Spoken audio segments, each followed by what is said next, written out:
घर का जोगी जोगना और बाहर गांव का सिद्ध। यही हाल है इंडियन आर्टिसंस का।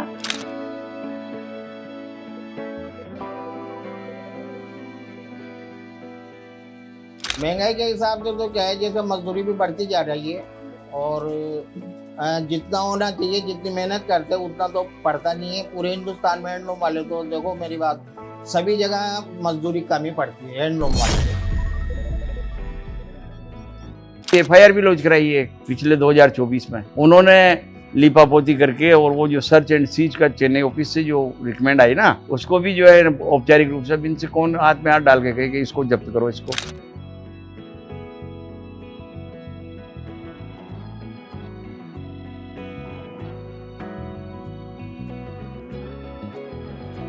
फिर सारे दिन यही करते हैं, फिर चांद के उठ के फिर वही बाहर लपड़ा, फिर खाना बनाना, फिर रात में तो सो जाते हैं, फिर सुबह उठते ही यही करते हैं। कोटा डोरिया के पहले तो यही मोटा काम चलता था हमारे यहाँ, मोटा धागेगा जिसके चद्दर वगैरह बनते थे।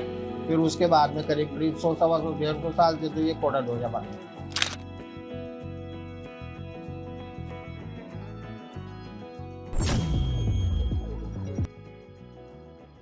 राजस्थान के कोटा शहर की बात करें और किसी से पूछें कि कोटा की खासियत क्या है तो वो तुरंत बता देगा कि वहाँ कोचिंग है, एजुकेशन हब है। कोई ज़्यादा करीब से जानता होगा तो उसके विकास और खूबसूरती की बात कर देगा। लेकिन कोटा की एक ऐसी खासियत भी है जो इसे वैश्विक पहचान देती है और उसके बारे में बहुत कम लोगों को जानकारी है। इस कला को जीआई टैगिंग भी मिली हुई है। हम बात कर रहे हैं कोटा डोरिया की। जी हाँ, चेक, वीविंग पैटर्न, हल्के कलर्स और खूबसूरत स्टाइल वाले इस ब्रीदेबल फैब्रिक को जो लोग भी जानते हैं, नाम सुनते ही उनके जहन में ग्रेस और एलिगेंस लिए समरिश सूट और साड़ियों की छवि तैर जाती है। सुंदर, सूदिंग और बेहतरीन डिजाइन की साड़ियां और सूट तपती गर्मी में भी सूदिंग इफेक्ट देते हैं। जैसे कि इसके नाम से पता चलता है कि कोटा डोरिया का ताल्लुक कोटा से है, लेकिन क्या आपको पता है कि कोटा डोरिया कहाँ से, कब और कैसे अस्तित्व में आया?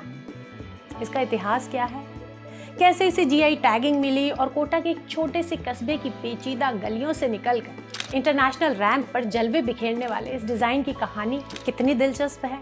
इस फैब्रिक को कोटा से तकरीबन 12 किलोमीटर की दूरी पर स्थित कैथून कस्बे में बनाया जाता है। इसके अलावा आसपास के 11 गांवों को इसका पेटेंट मिला हुआ है। दम तोड़ती इस कला और कलाकारों को कुछ राहत तब मिली जब बांग्लादेश की डिजाइनर बीबी रसल ने इसको फैशन के गलियारों में पहुंचाया।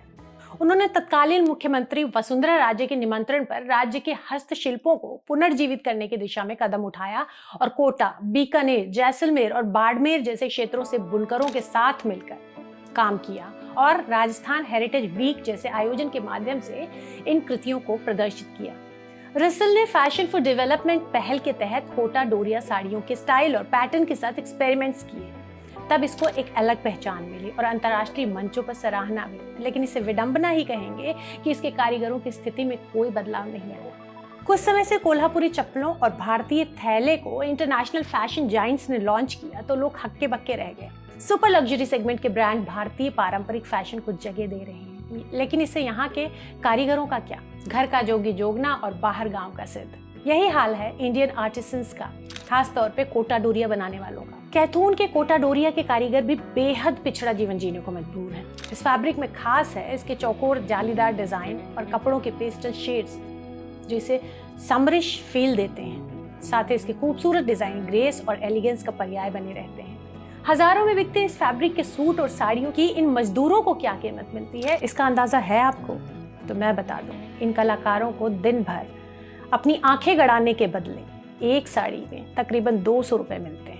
वही साड़ी जो मार्केट में हजारों में बिकती है। एक साड़ी बनाने में 10-10 दिन लग जाते हैं और कारीगर दिन रात लगे रहते हैं, बिना अपने बच्चों की परवाह किए, बिना आय के किसी और स्रोत के बारे में सोचे भी तो कैसे। कोल्हू के बैल की तरह बंधे कारीगर कुछ और कर ही नहीं पाते तो इनका जीवन स्तर सुधरेगा भी तो कैसे। महिलाओं से लेकर बच्चे तक इस काम में लग जाते हैं। पढ़ाई लिखाई को लेकर किसी को कोई चिंता या जागरूकता ही नहीं है।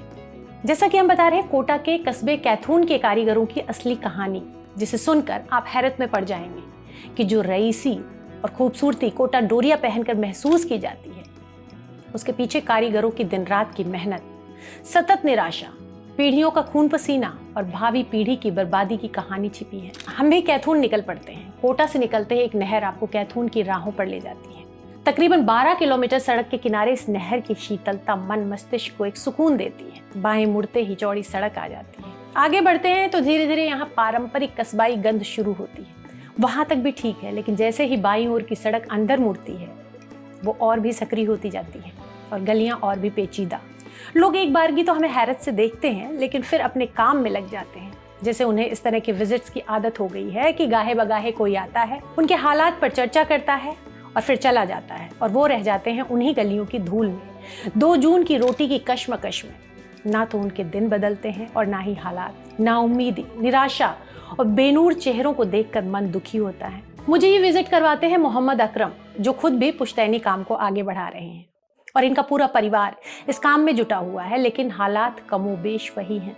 इससे खर्च निकलना मुश्किल हो जाता है। अकरम की मां सायरा बानू 95 वर्ष की उम्र में भी दिन भर कोटा डोरिया बनाने में लगी रहती हैं। इनका कहना है कि ये तकरीबन 60 वर्षों से इस काम को कर रही हैं। इस काम को करने का कोई टाइम नहीं होता, ये इनका रूटीन है।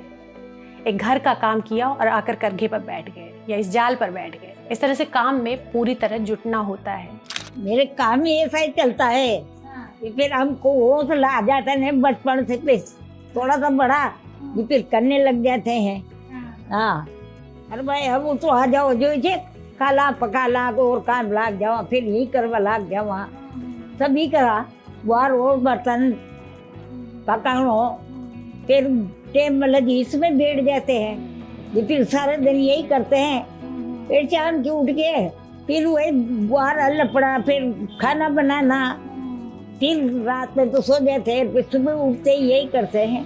मोहम्मद अकरम बताते हैं कि कोटा डोरिया का काम तकरीबन 150 दशक पुराना है। पीढ़ी तो क्या, हमारे दादा वगैरह भी हमने तो यही करते देखा है। उसके पहले उनके वालिद वगैरह भी यही करते थे। 150 साल के लगभग से तो कोटा डोरिया चल ही रहा है। कोटा डोरिया के पहले तो यही मोटा काम चलता था हमारे यहाँ, मोटा धागे का, जिसके चद्दर वगैरह बनते थे।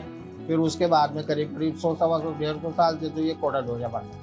महंगाई के हिसाब से तो क्या है, जैसे मजदूरी भी बढ़ती जा रही है और जितना होना चाहिए, जितनी मेहनत करते हैं उतना तो पड़ता नहीं है। पूरे हिंदुस्तान में हैंडलूम वाले तो देखो मेरी बात, सभी जगह मजदूरी कम ही पड़ती है हैंडलूम वालों की। भाई पढ़ाई लिखाई के बाद में जो अपने कोटा डोरिया का काम है उस पर तो जो युवा बच्चे हैं वो तो आते नहीं हैं। पढ़ाई ख़त्म होने के बाद में फिर दूसरा काम करने लग गए, इससे ज़्यादा मजदूरी उसमें पड़ जाती है।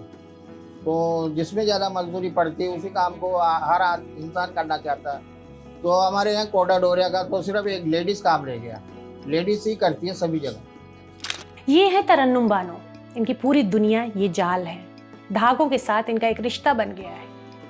एक बेटा है जिसकी ये सिंगल पेरेंटिंग कर रही हैं, लेकिन बेटा पढ़ाई लिखाई में ध्यान नहीं लगाता, जिसकी व्यथा इनके चेहरे से, इनकी बातों से झलकती है। इनका कहना है कि यहाँ पढ़ाई लिखाई को लेकर इतनी जागरूकता ही नहीं है। ऐसे में बच्चे गलियों में खेलते रहते हैं, उन पर कोई नियंत्रण नहीं होता क्योंकि बड़े इन मशीनों पर काम में व्यस्त होते हैं। अकरम हमें ले जाते हैं कमरुद्दीन के पास। एक कमरे में पूरा परिवार करघे पर झुका हुआ, आंखें गड़ाए। मेरे सवालों के जवाब में वो अपना वक्त जाया नहीं करना चाहते, बिना देखे अनमने मन से जवाब दे देते हैं। शायद इसी सोच से कि जवाब देने से कुछ हासिल नहीं होगा, बदले में वो जीवन यापन के 4 धागे बुन लेंगे। ये लोग बताते हैं कि एक साड़ी बनाने में 5 दिन से लेकर 2.5 महीने तक लग जाता है।